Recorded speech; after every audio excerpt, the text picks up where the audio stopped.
There is a moment many people recognize, even if they have never spoken about it out loud. It usually happens in silence, late at night, when distractions fade and the mind begins to wander freely.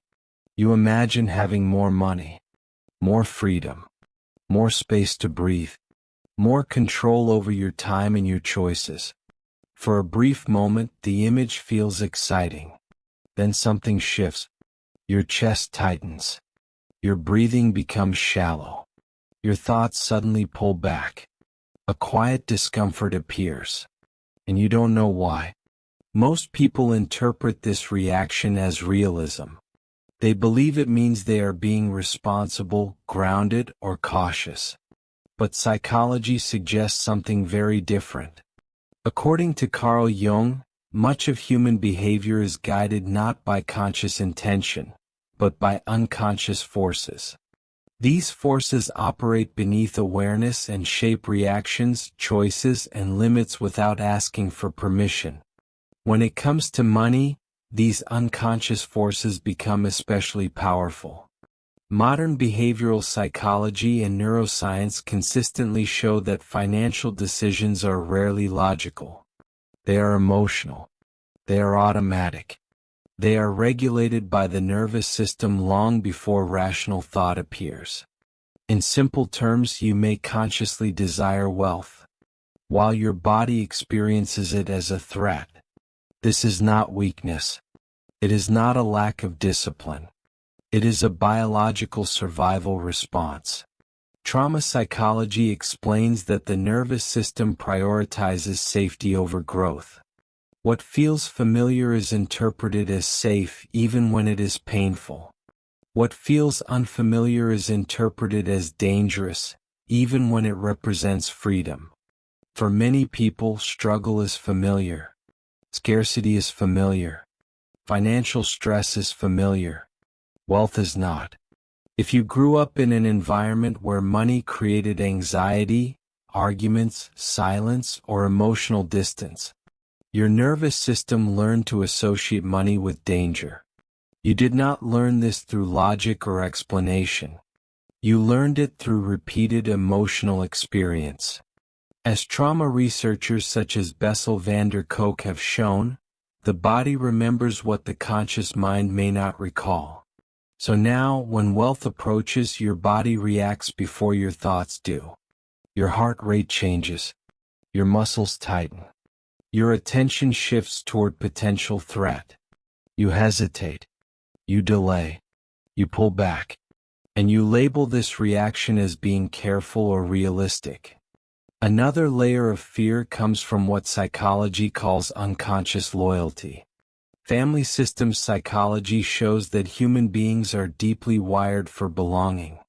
We unconsciously remain loyal to the emotional rules of our family system, even when those rules limit our growth. If the people you love struggled financially, outgrowing that struggle can feel emotionally dangerous. Not because anyone said it was wrong, but because shared difficulty often becomes the bond that connects people. Wealth threatens that bond. You may fear becoming different, being misunderstood, being judged, or being resented. So the unconscious creates an invisible boundary. You grow but not too much. You succeed but not too far. You advance but not beyond what feels acceptable. Enough to survive. Not enough to separate. This is why many people experience a financial ceiling they cannot logically explain. There is also the fear of visibility. From a psychological perspective, wealth increases exposure. And exposure invites attention. Attention brings opinions, expectations, projections. If at any point in your life being seen brought criticism, shame, or pressure, your psyche learned that visibility is unsafe. So wealth becomes associated with emotional risk. Not financial risk, but the risk of being watched, evaluated, and held to higher expectations. Another fear rarely discussed is the fear of choice. Scarcity limits options. It tells you what you must do to survive. It removes responsibility for choice. Wealth removes that structure. Existential psychology shows that freedom brings responsibility, and responsibility can feel overwhelming when a person was never taught how to trust their own decisions. When options increase, excuses disappear. So the unconscious mind protects you by keeping your options limited. Identity plays an equally powerful role. Jung explained that the ego resists change when it threatens identity. Many people are emotionally attached to the identity formed through struggle. The survivor. The one who sacrifices. The one who works endlessly to earn worth. Wealth threatens this identity. If struggle disappears, who are you without it? If effort is no longer proof of value, what defines you? So resistance appears. Not as dramatic failure, but as subtle psychological patterns. Missed opportunities, chronic self-doubt, distraction disguised as busyness, perfect timing that never arrives. These patterns are not accidents. They are self-regulation mechanisms designed to preserve emotional safety and identity. You are not afraid of money itself. You are afraid of what money represents at an unconscious level. Loss of belonging, loss of identity, loss of emotional safety, loss of familiar struggle. These fears were learned, and psychology shows that anything learned can be unlearned, but only through awareness. Awareness interrupts automatic reactions. It creates a pause, and within that pause, choice becomes possible. This is why awareness is the true beginning of transformation.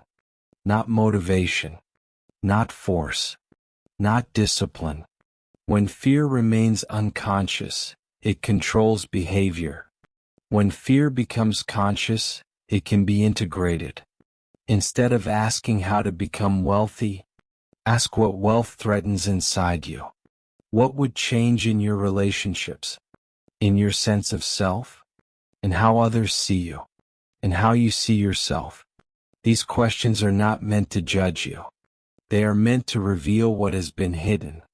In the next videos, we will explore the archetypes that shape financial behavior, the childhood patterns that still influence adult decisions, and the unconscious rules that quietly decide how far you are allowed to go.